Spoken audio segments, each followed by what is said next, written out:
My father called me ungrateful after I moved out. He never asked why I was so eager to leave. They called it rebellion. I called it survival. Everyone, before we get into the video, don't forget to subscribe and smash that like button if you want more stories just like this. Thanks for the support. My name is Kevin, and I was 19 years old the day I finally broke free.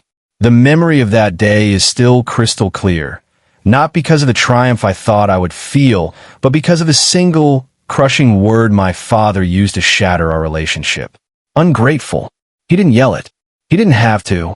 He said it with a quiet, venomous calm as I loaded the last of my boxes into the back of a beat-up pickup truck, a truck I had bought with money from a job he knew nothing about. The sun was high, a beautiful, optimistic June day, but the air between us was frozen solid. My mother stood on the porch, her arms wrapped tightly around herself, a silent spectator to the final act of a play that had been running for years. She wouldn't meet my eyes. Her silence was her assent, her way of maintaining the fragile peace of a household built on unspoken rules. My father, a man who measured success in promotions and property, saw my departure not as a step toward my own future, but as a personal rejection of his. He saw the boxes, the second-hand furniture, and the defiant set of my jaw as a monument to his failure as a parent. He couldn't see the years of quiet suffocation that led to this moment. All he could see was a son walking away from a perfectly good home, a home he had built with his own two hands. He saw the brand new car he'd offered me for my 18th birthday, still sitting in the driveway, and my refusal of it as the ultimate insult.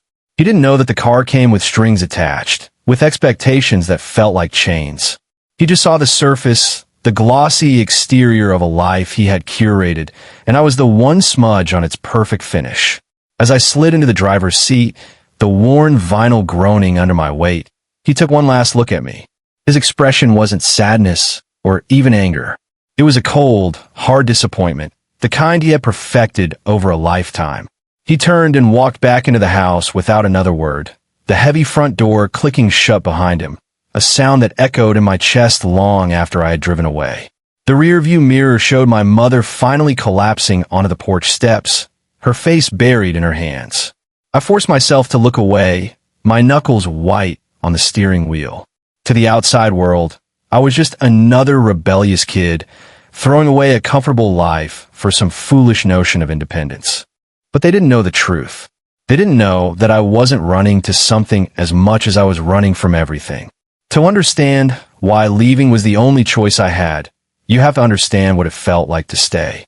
Our home was the picture of suburban perfection. A two-story colonial on a quiet, tree-lined street, with a manicured lawn that my father treated like a sacred duty and flower beds my mother tended to with religious fervor. Inside, it was always immaculate. Not a speck of dust, not a cushion out of place. It was a museum, not a home. Every surface was polished, every corner sharp and clean. It was the physical manifestation of my father's philosophy: control, order, and achievement. Love in our house was not a warm, enveloping blanket. It was a transaction. It was a reward for good behavior, a prize for winning. A straight A report card would earn me a firm handshake and a nod of approval. Winning the regional science fair got me a new laptop. But coming in second, or even third, was met with a silence more chilling than any shout. It was the silence of a creditor noting a defaulted loan. I learned early on that my value was directly tied to my performance. My mother was the intermediary, the softener of my father's hard edges. She would try to reason with him, her voice a gentle murmur behind closed doors, but she never truly challenged his authority. Her role was to maintain the harmony, to smooth over the rough patches, and to teach me how to navigate the complex emotional landscape of my father's expectations. She taught me how to read his moods, to anticipate his disappointments, and to present my successes in the most favorable light. She was a well-meaning prisoner, just like me, and her survival strategy was compliance. I remember one specific evening when I was 14. I had spent weeks on a history project, a detailed diorama of the Roman Colosseum. I was proud of it. I had painstakingly painted tiny little gladiators and even added a flickering battery-powered light to simulate torches. I got a B+. It was a good grade, a solid effort, but it wasn't an A. At dinner that night, I placed the graded rubric next to his plate, hoping for at least a word of encouragement. He didn't look at it. He ate his meal in silence, his focus on the evening news. When he finished, he picked up the paper, glanced at the B+, and then looked directly at me. There was no anger in his eyes, just a profound, weary disappointment. He then placed the paper neatly on the table, pushed his chair back, and went to his office without a word. The message was clear. I had failed to uphold my end of the bargain. My effort was irrelevant. Only the result mattered. That night, the B+ felt heavier than any F. It was the weight of conditional love, a burden I was becoming less and less willing to carry. The foundation of my obedience was beginning to crack, not with a sudden explosion, but with a slow, quiet erosion of my spirit. The first real act of rebellion wasn't a grand, defiant gesture. It was a small, secret purchase made with money from a part-time job at a local grocery store, a job my parents thought was merely a lesson in financial responsibility.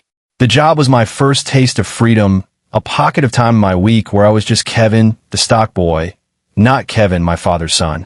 With my first few paychecks, I didn't buy clothes or video games. I bought a beat-up acoustic guitar from a pawn shop. It was ugly with a deep scratch across its body and tarnished tuning pegs, but to me, it was beautiful. It was mine. It had nothing to do with grades or achievements or my father's definition of success. This guitar was a language I could speak that he didn't understand. I hid it under my bed, wrapped in an old blanket. At night, after my parents were asleep, I would sneak it out. I'd teach myself chords from videos on my laptop, the sound muffled by a towel stuffed into the sound hole. My fingers would ache, the tips raw and red, but the pain was a welcome reminder that I was creating something for myself. Each clumsy chord was a declaration of independence. This secret life became my sanctuary.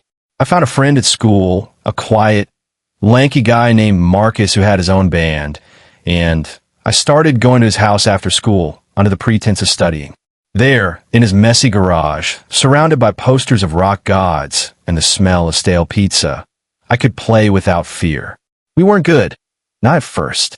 We were just a couple of kids making noise, but it was the most glorious noise I had ever heard. For the first time, I was part of something that wasn't being graded or judged. It was pure, unadulterated expression. The contrast between my two lives was jarring. At home, I was quiet, compliant, and always walking on eggshells. In Marcus's garage, I was loud, messy, and free. I was two different people, and the version of me that existed with a guitar in my hands felt more real than the one who sat at the polished dinner table. The secret was a heavy, but thrilling, weight to carry. I lived in constant fear of being discovered. Once my mother came into my room while I was cleaning the guitar. I heard her footsteps on the stairs and quickly shoved it back under the bed, pulling the blanket over it, just as she opened the door. She asked what I was doing, her eyes scanning the room. I just shrugged and said I was looking for a lost sock.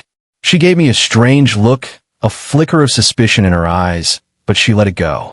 My heart hammered against my ribs for a full 10 minutes after she left. That close call was a stark reminder that my two worlds were on a collision course, and I was running out of places to hide the real me. The pressure intensified during my senior year of high school. The topic of college was a constant, oppressive presence in our home. My father had it all planned out for me.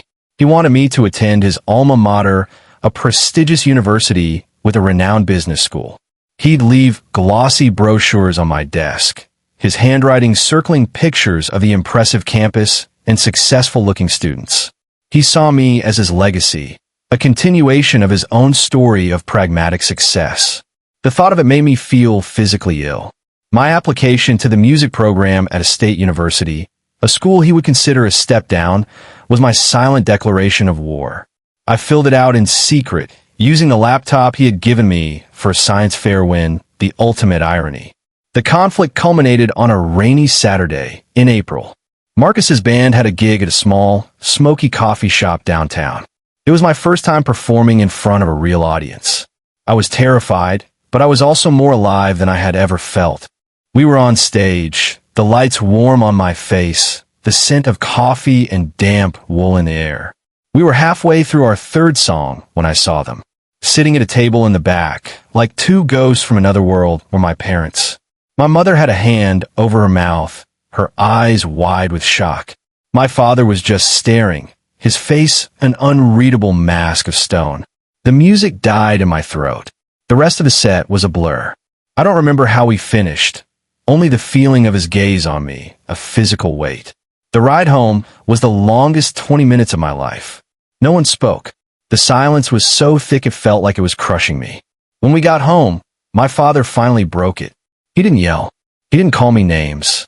He just started talking, his voice low and controlled, explaining in painstaking detail how I had embarrassed him, how I was throwing away my future, how this little hobby was a sign of my immaturity and ingratitude. He spoke of the sacrifices he had made, the opportunities he was providing, and how I was spitting in his face. My mother just sat there, twisting a tissue in her hands, her silence a deafening endorsement of his verdict. When he was finished, he told me I was grounded. He took my car keys, my laptop, and my phone. He said he would not have a son who was a laughingstock. That night, lying in my bed, the silence in the house felt different. It wasn't just quiet, it was empty. The cage door didn't just feel closed, it felt bolted shut. And I knew, with a certainty that chilled me to the bone, that I had to find the key before it was too late. The plan to move out, once a vague and distant dream, crystallized in the days following my grounding. The punishment, meant to bring me back into the fold, only solidified my resolve. I had no phone, no computer, no car, but I had something more powerful, a purpose. I used my time at the grocery store, the one place they couldn't control, to put my plan into action. I used the store's payphone to call Marcus, explaining the situation. He became my co-conspirator. He let me use his computer to search for apartments, and we found a tiny, one-bedroom place in a slightly run-down complex, cheap enough that I could afford it with my savings and a promise from Marcus to cover half the rent until I found another job. The next few weeks were a masterclass in deception. I told my parents I was working extra shifts, which was true, but I was also packing my life away in secret. I would hide a box of clothes in the back of my closet, then sneak it out to Marcus's car on my way to work. I sold the guitar he had given me, the one that was a symbol of his control, to a classmate, using the cash for a security deposit. Every item I packed felt like a small victory. Every dollar I saved was a brick in the foundation of my new life. The most difficult part was writing the note. I knew a face-to-face departure would turn into a screaming match, a battle I couldn't win and didn't want to fight. So, on the night before I left, I sat at my desk and wrote a letter to my parents. I tried to explain myself without being accusatory. I wrote that I wasn't leaving to hurt them, but because I needed to find out who I was on my own terms. I wrote that I loved them, but that I couldn't live under the weight of their expectations anymore. I left it on my pillow, a final, quiet explanation I knew they would never truly understand. The next morning, I left for work with a single backpack containing my most essential belongings. Marcus was waiting down the street with his truck. We loaded the last of my things, which he had stored for me, and drove to the new apartment. It wasn't until I was standing in the middle of the empty living room, the smell of fresh paint and old carpet filling my lungs, that I allowed myself to feel the enormity of what I had done. An hour later, my phone, which I had bought with my own money and kept hidden, rang. It was my father. I answered it, my heart pounding. His voice was cold, devoid of emotion. He asked me if I was gone. I said yes. There was a long pause, and then he said it, the word that would define our relationship from that day forward. He said I was ungrateful. He hung up before I could respond. As the sun set on my first night of freedom, surrounded by boxes and the profound silence of my own space, a terrifying thought crept in. Had I just made the biggest mistake of my life? The first few months of freedom were brutal. The euphoria of escape quickly gave way to the harsh, unforgiving reality of independence. My new home was a world away from the pristine museum I had grown up in. The refrigerator hummed with a lonely, broken sound. The neighbors argued through paper-thin walls. The shower pressure was a sad trickle, but it was mine. Every squeaky floorboard, every water stain on the ceiling was a testament to my own choice. I got a second job, bussing tables at a diner late into the night.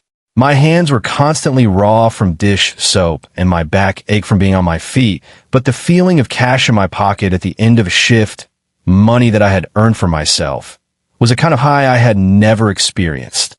I enrolled in community college, taking classes in music theory and English literature, subjects that fueled my soul instead of just padding a resume. I ate ramen noodles more times than I could count and bought my furniture from thrift stores. My bed was a secondhand mattress on the floor, but I slept more soundly in that room, under my own roof, than I ever had in my childhood home. For the first 3 months, there was nothing but silence from my parents. No calls, no texts. It was their final, passive-aggressive power play. They were waiting for me to fail, to come crawling back, broke and defeated, ready to admit my mistake. It was a test of wills, and I was determined to win. The turning point came on a chilly November evening. I had started playing open mic nights again at a different, smaller place. The crowd was tiny, just a handful of people sipping beer and barely listening. But I played my heart out, a new song I had written about my life, about cages and keys. When I finished, there was a smattering of polite applause. But one woman, a stranger with kind eyes, came up to me afterwards. She told me that my song had made her cry, that it had reminded her of her own struggle to break free. In that moment, something shifted inside me. Her validation wasn't a transaction. It was a genuine connection. It was the first time I felt seen, not for what I had achieved, but for who I was. A week later, my phone buzzed with a text message. It was from my mother. It was short, hesitant. "Your father asks how you are." I stared at the screen for a long time. It wasn't an apology. It wasn't an invitation to come home.